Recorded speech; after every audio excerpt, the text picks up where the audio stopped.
ใส่บ้านนี่บ่มันบ่โอ้ได้ปลาคอใหญ่อู้ปลาคอปลาลูกบ่โอ้ยเบิ่งผิดปลาลูกตัวใหญ่สุดยอดเลยตัวที่เท่าไหร่13โอ้ยปลาลูกตัวใหญ่อันนี้คือผลงานเฮามาได้มื้อนี้ปลาเนาะถือว่าได้หลายเติบเลย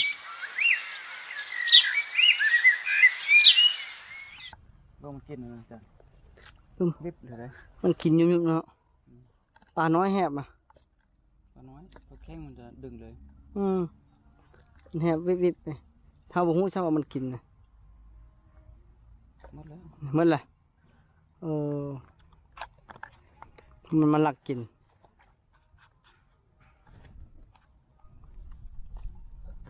บัดมันมาเนาะเฮ็ดตัวที่10มาแล้ว10ต่อ2ฝ่ายนี่มาเนี่ย10ต่อ2เด้อ10ต่อ2สุดยอดโอ้จังเกียรตินี่รอแล้วบ่แล้วได้ปลายังมานี่ตึกปลายังมาได้อันนี้เขาว่ามีนายเฮ็ดเซเว่นมันคือว่าน่ะที่ต้องแล้วนี่โอ้ครับ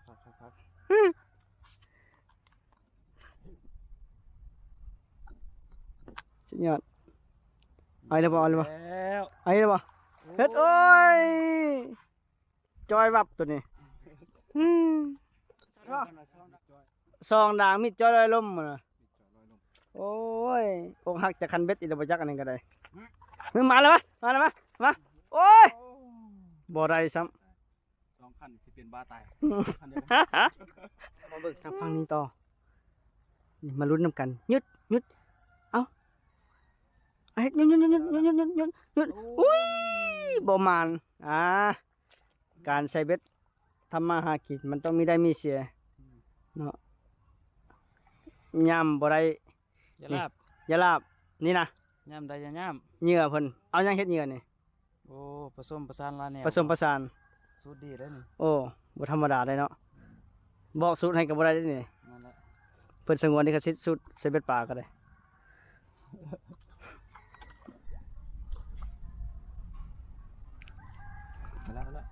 อะไรบ่ล่ะเอาเก็บหยุดด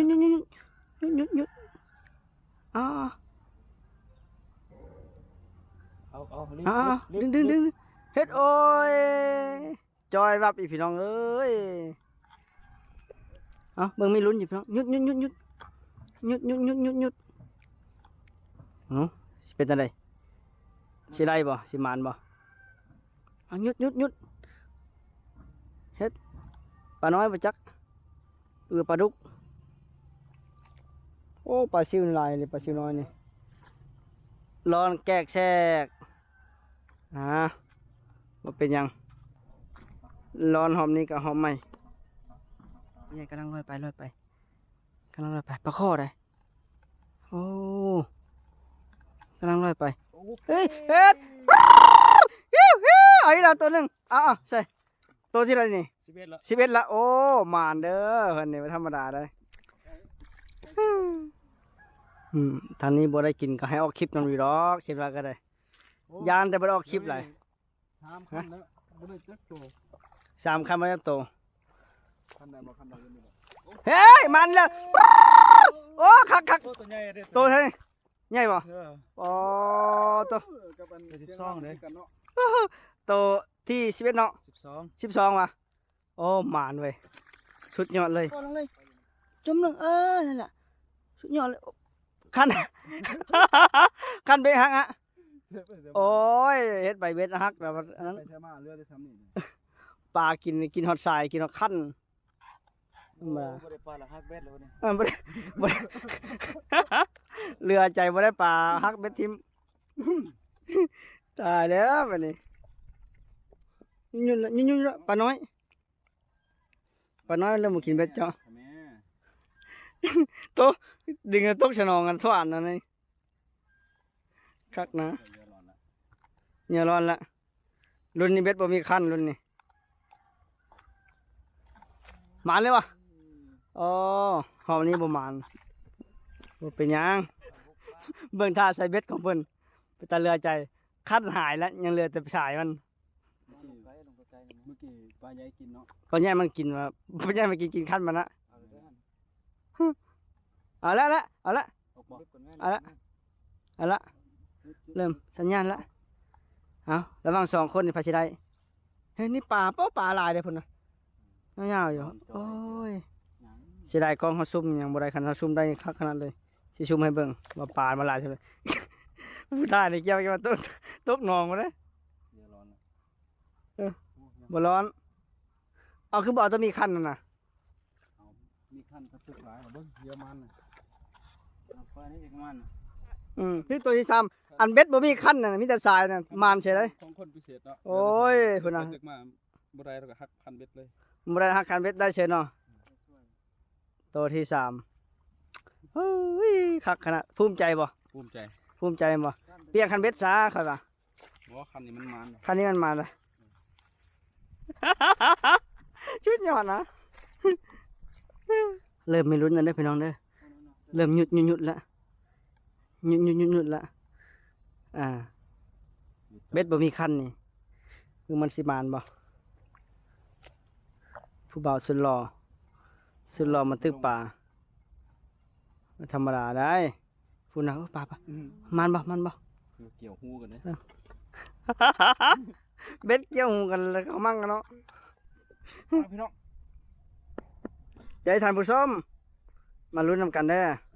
บุญน่ะถ้าตึกป่าว่าธรรมดาว่ะ จะดึงเบ็ด ปลาซุปเปอร์แมน โอ้ยตายแล้วปลานี่หลายขนาดนี่แต่ปลาน้อยปลาซิวนี่อันนี้ปลาคันเบ็ด เอาแล้วเอาแล้ว ปลาซิวน้อยเอานี่ เบ็ ดิ ดเบ็ดให้มันเอาเลยนะ เบ็ดเอาละ เ ใช่ยุ่นแล้วคือบ่เห็นเด้แต่บ่เห็นตัวปลาเนาะ ดี๋ยว กำลัง วันนี้ก็เริ่มมาแล้ว ยุ่น ส แล้ ตาว ร์ทแล้วลูกพ่อสตาร์ทแล้ว กำลังโอ้ปลาคอปลาลูกบ่โอ้ยเบิ่งผิดปลาลูกตัวใหญ่สุดยอดเลยตัวที่อะไร 13โอ้ยปลาลูกตัวใหญ่สุดยอดคักโอ้ยตัวมานจะอายเฮาสุดยอดเลย เดี๋ยวเราไปแข่งมันเดี๋ยว อุ้ยคัก เดี๋ยวสักก่อน เอา มาปวดอะไร ปดใส่กันปลาตัวสุดยอดเลยไปยิงคักขนาดนี้ปอดลงอุ้ยอย่าพาว่าจะนั้นน่ะสุดยอดเลยจันสอทอก่อนี่ อันนี้ โอ้ ทักษะของการปลดปลาดุกเนาะ เบิ่งวิธีการปลดปลาดุกเป็นไร ขั้นเฮา ระวังเงี่ยงมันนะ ขั้นเฮาบ่ปลดบ่เปลี่ยนนี้มันจะถือกันผิดปลาดุกนะ ว่าบอกว่าคำพูดว่าเป็นถึงเงียงมันหันระวังเงียงมัน อันนั้น เงียงมัน จึงบอก จะได้เป็นเสียงเมียงบ่ได้เด้ มันจะตบหูมันเลย ตบข้างป่าบ่ได้เนาะเนี่ยนั่น เจ้ากำไหม เอาไว้ลุ่มมันก็ได้ กำหัวมันรถโอ้ยหมดแล้ว กำมัน บอก แน่น เนาะ ๆนะกำแน่น ดี ๆจับ แม่ จับหัวมันลุบลง ดีแม่ข่อยสิบ่ตบหูมันน่ะ จังไดบัดนี้อีโพสจังไดบัดนี้ เราสินั่งมือจับ เอาจับหัวมันลุบลง ใจเย็น เจ้าก็มาหู้นะ อยู่บ่ล่ะ เพื่อสิพดป่าได้ก็ธรรมดาได้ปลาดุกได้แล้วก็ภูมิใจบัดนี้พดนี่ที่บัดนี้เอา อันนี้ก็ พูดได้แล้วบ่ ของการปลดปลาดุกเนาะ ว่า การปลดบันทึกนี่มันจะ โต๊ะ ถูก ข้อหู ผิดรถเด้มีผิดเด้ ตบกระแตหูมันเลยนะพนักงานให้อยู่หันละเงียมันน่ะหักเบรกกันเนาะ นี่แหละ หักเบรกกัน คัก ปลาตัวนี้นะหักเบรกกัน นี่เอายัง ปลาบัววะ ปลาบัวฮะโอ้ยที่คันบัว โอ้คันบ่ฆ่าบัว คันบ่ฆ่าบัวได้เนาะคันบ่ฆ่าบัวนี่มันเซ็ตแล้วปลากันพอดี ลึกไปเอาเลยเมื่อกี้นี่ โอ้ยรูปเทินมุมนี่แจ้งในกองมุมนี่ ได้แล้วบ่ปิด ได้แล้ว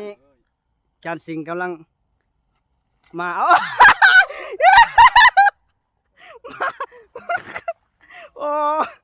ผู้เชี่ยวชาญนั้นหลบล้มก่อนแล้ว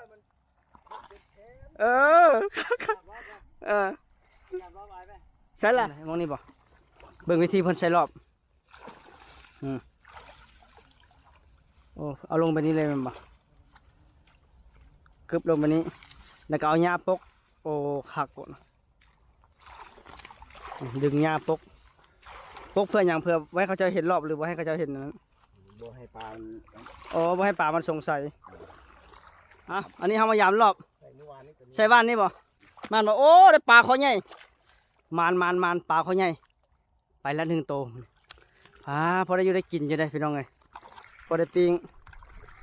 พอได้อยู่ได้กินอยู่ทานผู้ชมไหมยอดเลยนี่หลังจากใส่รอบได้ปลาคอใหญ่ เบิ่งปลาตัวจริงหรือปลาปลอมมันเบิ่งหัวมันเด้อ ว่าอันนี้ปลาตัวจริงแน่นอนแล้วนี่ ปลาทึกรอบแท้หัวมัน ปลาคอใหญ่นี่ตอนนี้จะสิทอดเพิ่นมานละโตที่สุดแล้วนี่ ตัวที่สี่ ตัวที่สี่มีแต่ปลาน้อยๆโอ้หลุดซ้ำใส่ต้องใส่เรียบแคมเนาะ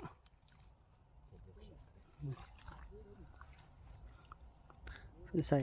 แสดงมันเข้าได้ทั้งสองทางแล้วนี่เข้าได้สองทางคักแท้นั่นนี่ปกคักเรียบร้อยอันนี้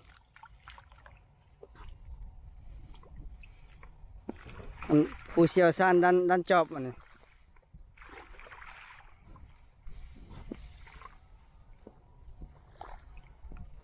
ใส่กึ๊บถือว่าทึกแล้วแต่มันลุดโตที่เท่าไหรตัวนี้ 15 โตที่15เลยสุดยอดเลยถึงว่ามันจะน้อยก็ยามแต่มาทางใดเนาะนี่ความภูมิใจ ยอมเจอะไรก็คือว่าเป็นปูเป็น อืม ปลาเบิดว่ะ คนรอป้อนมาไหนกระทึกท่านั้นน้อยใจทางนั้นบ่ทึกเทื่อว่าซั่น เปลี่ยนยุทธศาสตร์ก่อน เปลี่ยนจังได๋ สิเป็นน้องนั่น เพิ่นสิเปลี่ยนยุทธศาสตร์จะไปนองนั้นว่าซะเอามา น้องนี่ ครบ3ขาเด้อบัดนี้เด้อใส่เข้ามกเข้าใจจะได้นั่งป๊อกอยู่นั่นเพื่อเรียกร้องความสนใจเพิ่นว่า เฮ้ย ใส่คาถาอยู่ ยังกระทาเอิ้นปลาบ่นี่ผู้หนึ่งนี่ผู้หนึ่งครบ3ขาเลยคักบัดนี้โอ้มานี่แหละโตที่16หั่นน่ะ เอาปั๊มตอนปั๊มมันนิด คักอยู่ ได้พุ่น ได้อยู่ดอกบานนี่คักละสุดยอดโตที่16เนาะมาในขณะ กำลังตอบอยู่ กำลังตอดอยู่บ่กำลังลุ้น เดี๋ยวเบิ่งอันท้ายเบิ่ง คุณกำลังหยุดอยู่ ผมบอก เบิ่งหมายแล้วบ่ ดึงแห้งโพดเหรอ ว่า3ขาเนาะนี่จุ่มนี้นั่นจุ่มนั้นอันนี้ถือว่าครบ3คนแข่งขันกัน จันเกตได้17โตวล่ะจากชิทอดนะฮะก็ได้3โตวตัวที่4แมันลูดขึ้นมาแล้วบ่โอ้ยลุบทึนมันลุดเนาะคิดแห้งพดบ่ปลาดุกวะมันฟึดไปนั่นหนึง ของคอยนี่นะมันคือบ่กิน วันปลาดุกก็ไปเช็คง่ายเลย ตอนนี้เรากำลังลุ้นอยู่ว่าระหว่าง3คนนี่ไผสิเป็นผู้ที่มานอยู่ฝ่ายเดียวกันเลยเบ็ดคนละดัง3คน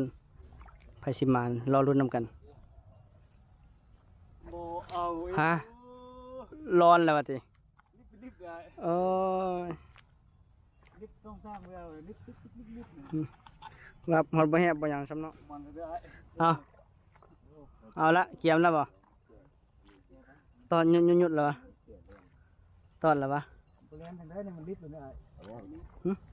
เอาแล้ววะ ดันลิบใส่ โอ้ยมันหลุดว่ะ บ้าไป เบิ่งไอ้บ่าวใส่เบ็ดนี่นั่นเลย บ่มันเหมือนนี้นะ บ่มานว่ะ มื้อนี้หากินบ่ เอ มัน บ่มานกับมันหน้าแกมือใหม่ถือว่ามานอยู่นะ มื้อหน้า ได้3-4ตัวอยู่ คือว่ามันสิสู้อัน20โตบ่ได้ก็ ก็อย่ามันไปกับปีนำกันคือเก่าหั่นล่ะ โอเค โอ้จัดสิงมานแล้วตัวบักใหญ่อ่ะ ให้ถอน แน่นอนอยู่แล้วถือว่าแน่นอนอยู่ ได้2ตัวได้เข้ากล้องเลย ได้2ตัวนะได้2ตัวหาก็ได้ข้าวกล้องเท่านึง สิถอน4ตัวบ่ได้เข้ากล้อง จานที่ทอด 4ตัวว่าเอาข้าวกล้องน้ำหมูมันย่ำมานก็ถ่ายเอาเฮาแหน่เพิ่นว่าบัดย่ำมันบ่ได้บ่ถ่ายเอาดีๆเลย น้อยใจก่อน น้อยใจอ้าวจานสิงตัวเท่านั้นนี่ ตัวที่3ตัวที่3เนาะหมานอีกแล้วตัว ตัวนี้น้อยๆน้อยกระยามันคะแนนมันได้พออืม ได้3อันนี้เป็น4เดี๋ยวเอา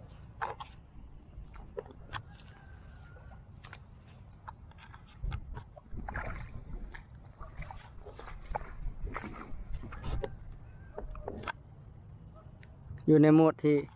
เงียบเหงาตั้งจิตตั้งใจถ้าคิดเบ็ดผู้ใดก็ได้เป้าหมายของอ้ายเฮาวันนี้เพิ่นเอา20ตัวว่าซั่นเอาจนเงียบหมดพุ่นแหล้วแต่ตอนนี้เพิ่นเดินทางมาฮอด18ตัวละได้18ตัวสำหรับจานสอทอนได้6ตัว6ตัวแล้วปล่อยขึ้นน้องอีกตัวหนึงยังเหลือ5ตัว บ่ยอมอีกว่าส่งขึ้นน้องก็ได้บ่ยอมว่า6ตัวเต็มเหมือนว่า IFC เนาะเพิ่นว่า ว่าให้เฮาอันนั้นบ่ดูดีเพิ่นน่ะ IFC เพิ่นว่ามาอีกแล้วจันสิงห์นี่ตัวหนึงใหญ่เติบตัวใหญ่ปลาเข็งนะน้องใหญ่แล้วอันนี้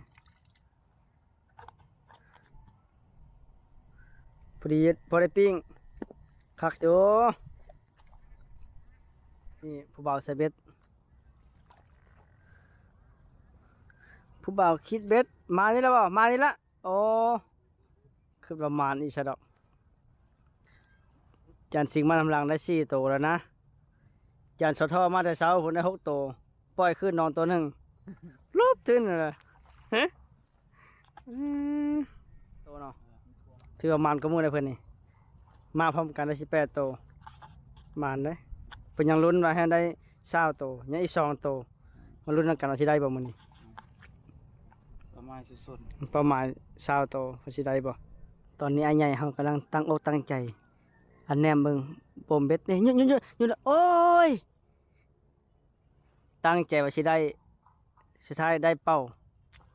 อีกแล้วโตวที่19เนี่ยโตวที่19แล้วเด้อยังอีกตัวเดียวเป้าหมายเพิ่นสิบรรลุอรหันต์แล้วบ่จ๊ะ บ่แม่นอรหันต์บรรลุความสำเร็จซะดอก ปลากินเบ็ด มีความรู้สึกจังได๋หมู่ได้19แล้วนะเจ้าได้แต่6นึง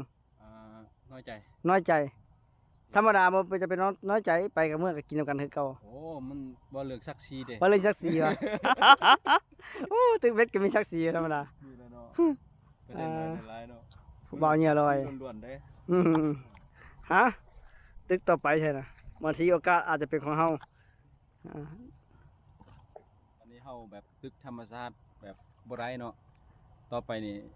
ตอนนี้เพิ่มค่าแอดเข้าไปจะยิ่งแอดเข้า เพื่อยอดปลานี่จะได้กินถล่มทลายเนาะตรงกันเลยเนาะตอนนี้ยิงแอดไปแล้วเนาะว่าสิได้บ่เพราะว่าเขาธรรมชาติบ่สู้เพิ่นทันได้เนาะธรรมชาตินี่สู้เพิ่นบ่ได้เดี๋ยวนี้กำลังยิงแอดเดี๋ยวนี้นะ โอ้ยท่านสมัยเลย ไก่ตรง อันนั้นทางนั้นขายตรงทางนี้สายยิงแอดว่ายิงแอดเอาปลาไว้ซั่น ไอ้สิ่งในไก่ ตัวที่8กำลังยิงแอดเอาปลาจานสิงห์เด้ก็สิยิงแอดนำเราอยู่บ่ นี่ไงนี่ จะได้ยิงแอดเอาปลาแล อันนั้นน่ะถ้าโฆษณา ยิงข่าวโฆษณา เอาโฆษณาเข้ามาหลายๆแล้วมันจะได้เองป่านะ เออคักอยู่เหยื่อนี้มันเหยื่อปลาของพวกเฮาอย่างน้อยหนึ่งลองลุ้นเบิ่งนำกันว่าหมดเหยื่อนี่สิได้อยู่บ่ฮอด20ตัวหั่นเป้าหมายของเพิ่นน่ะเพิ่นยิงแอดได้แล้วตัวนึงตัวที่ยิงแอดโอ้โทตัวที่ใดนี่ที่6บ่ ตัวที่5 ตัวที่5โอ้จันสิงห์ในตัวที่5แล้ว การสับไข่ดีถึง ซ้ำจันสิทอนแล้วนี่จันสิทอนกันได้5ตัวแล้วตัวที่6เนาะสิทอนเนาะ โอ้ยคน อ่า เจ็ดบ้าไปละ ผู้ใดอยากให้อันได้ปลาหลายๆก็จะ บ่ต้องการไล่ตัวเนาะเพราะว่าเอาตามจำนวนของวันเกิดเนาะพอดีวันที่7เดือน11หั่นน่ะเอา7โตวพ่อเนาะตัวที่ ว่า แปด ซั่นอีกได้ อ่า เพิ่นหักมีดอก คนเนาะคนเฮาใส่ชีวิตก็อยู่ที่7วันนี่แหละบ่มีวันที่8ดอก ว่าวันที่8ก็มีแต่เธอหั่นนะในที่สุด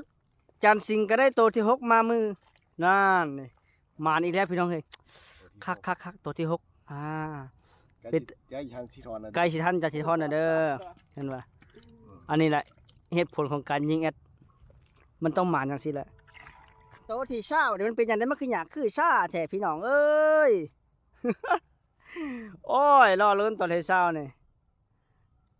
เบิ่งว่าสิหมานบ่เนาะ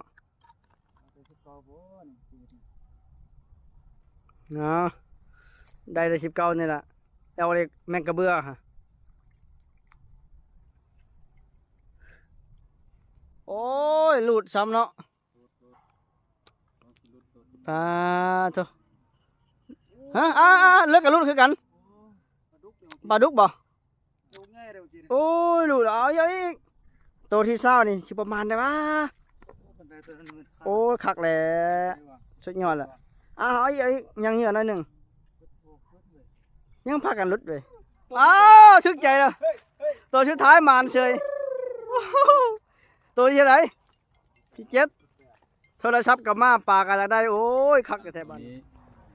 ข้อเหนือข้อเตือใส่ที่ว่าเหยื่อเป็นก้อนเหยื่อก่อนสุดท้ายเนาะที่ได้ตัวที่8นี่เนาะ เบ็ด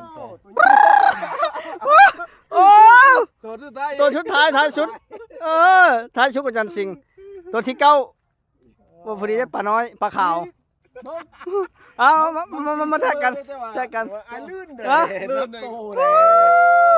คักคุณน่ะ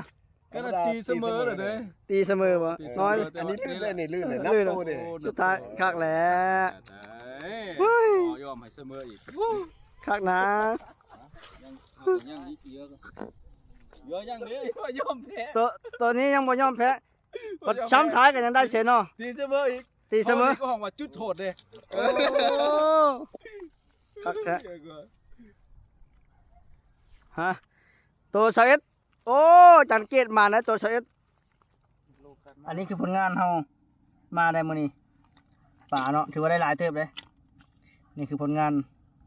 ที่พวกเฮาซิดเบ็ดมา2 ชั่วโมงเต็มถือว่าได้หลายตัวพอปิ้งหั่นแล้วเห็นว่าก็ได้ทั้งปิ้งทั้งต้มน้ำมื้อนี้หั่นคักมานอยู่ได้เฮาก้อยขับลงแรงแล้วก็ย่างกลับได้บัดนี้เมื่อใด ขายางกลับ ข้าวย่างกลับย่าง แต่เราใส่พันขนอเนาะ ใส่เกลือหรือใส่ข้าวนอ ตัวนี้เป็นซับไพ ว้าสิเฮ็ดคักกว่านั้น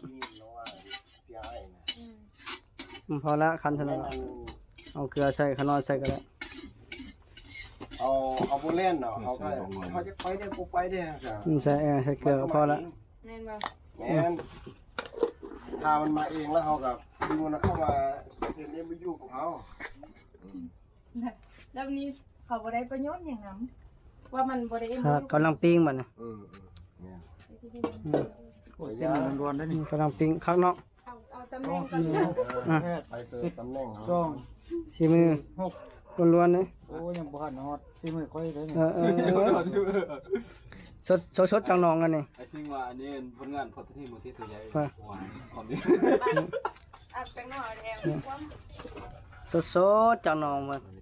ยังต้องโตได้ อ๋ บ่ อยังอีกอาหารเฮามื้อนี้หลังจากปิ้งปลามาแล้ว มันก็ยังมีหน่อไม้มีแจ่วแล้วก็ต้มปลายังทาปิ้งปลามามานั่งกินนำกันให้แม่ตู้กินท่า